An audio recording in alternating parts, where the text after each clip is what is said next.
We start with the week that was for the president. David Corn is Mother Jones' Washington bureau chief, and Eugene Robinson is, of course, a columnist for the Washington Post.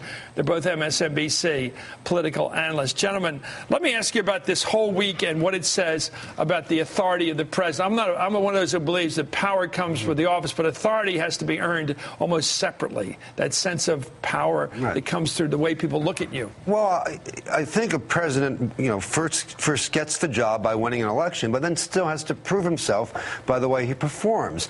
Barack Obama has been making tough calls from the get-go, a lot of it about economic matters and health care and so on, but this was really a tough national security call, and it was a gutsy call, because can you imagine what would have happened from a political perspective? How about he wasn't there? If this did not if this did not go well, if this was Desert One again, it'd be Jimmy Carter, Jimmy Carter, Jimmy Carter for the next 18 months.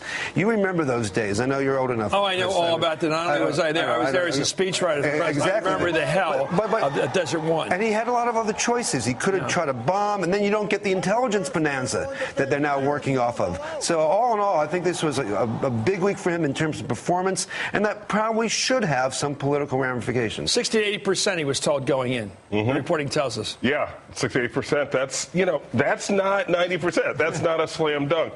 I've thought all along that obviously President Obama is really smart. He's really competent, but in the political sense, I've said he's really good and he's also lucky.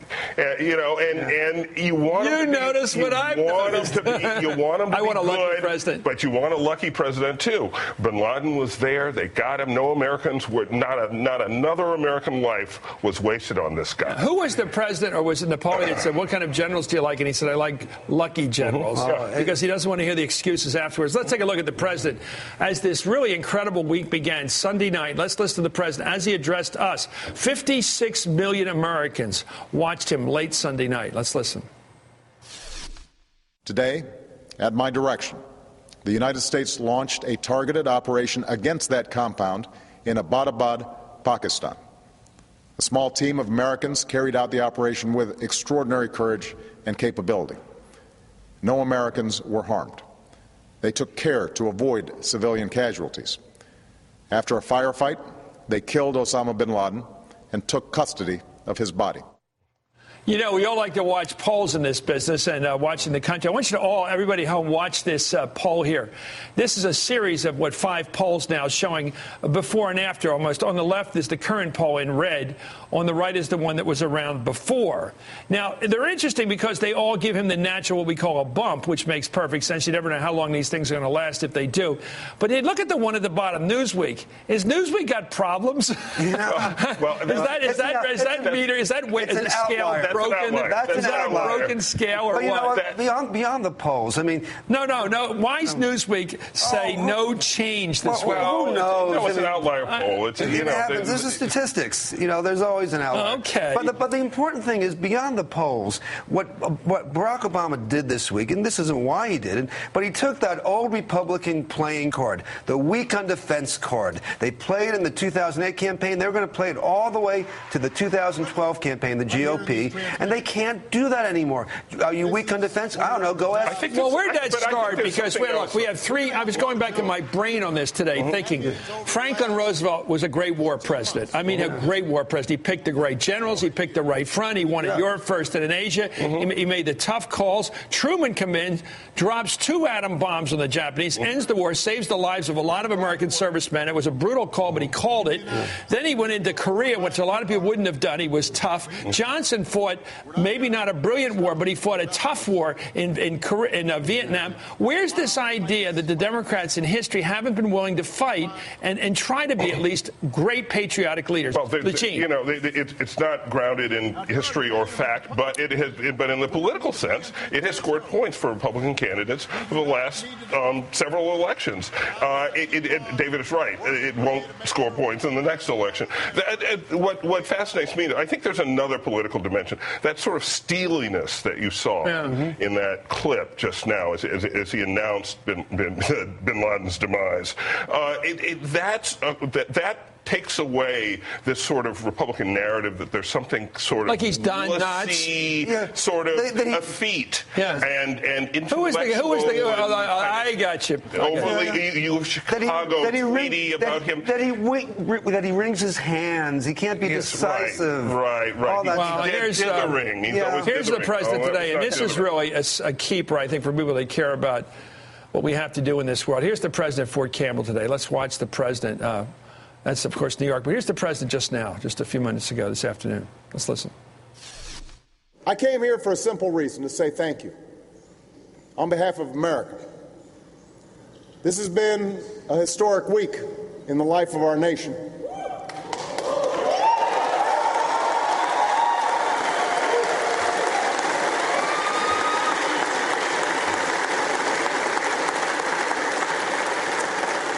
Thanks to the incredible skill and courage of countless individuals, intelligence, military, over many years, the terrorist leader who struck our nation on 9/11 will never threaten America again.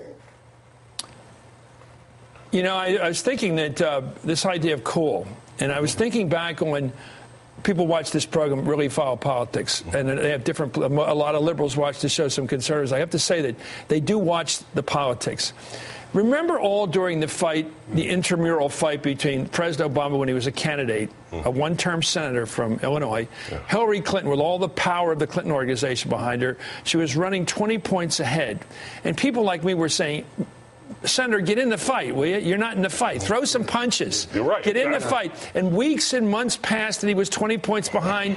It was almost like that thing with Muhammad Ali and what's his name? He was letting it go and taking the punch. And I kept saying, and then we realized that he and Plouffe, David Plouffe, had this plan.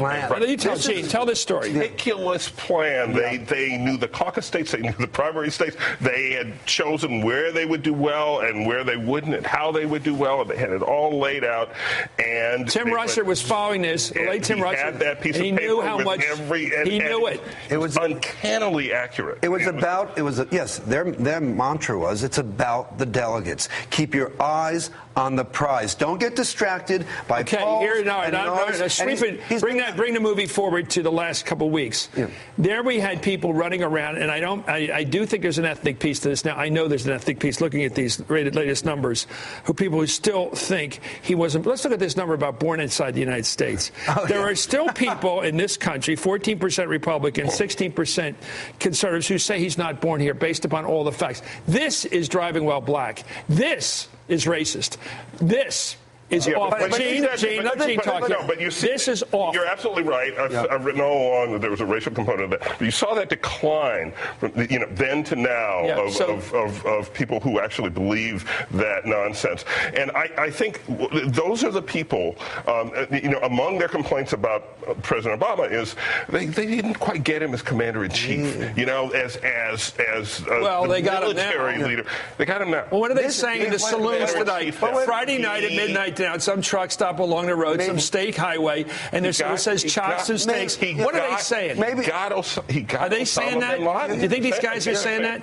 Well, listen, not the 14%, okay, but the rest of them. 84%. I think 14% is a really good number for the president. If you get it that low on the Republican side. But you realize what they're saying. I don't think he's an American, and I don't believe that he quite that guy. The other guy's got him.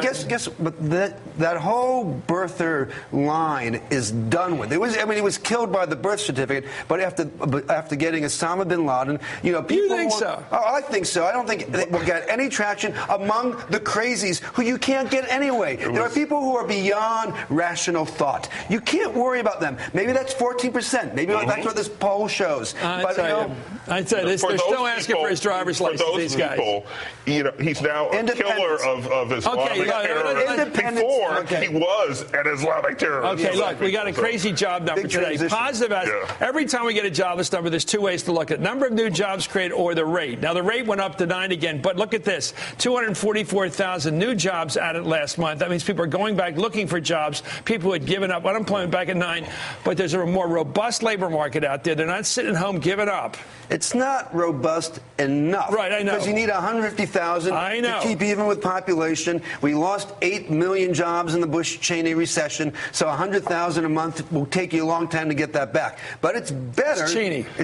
Cheney. Okay. But it's better than it was last fall, and if it continues that way, it's good. If you just look at private sector jobs, it's 268,000. Does he still need to get below 8? Best number in 5 years. Okay, Gene, is my parameter still right? The benchmark is he's got to get below 8 and dropping to win re-election. Oh, I'd say below 9.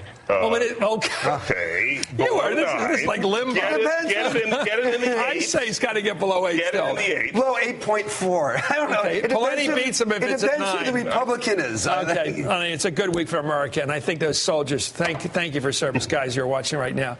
I mean it. And women. And let's go, David Corn. Thank you, guys. You can tell by the mood around here what side everybody seems to be on in this group.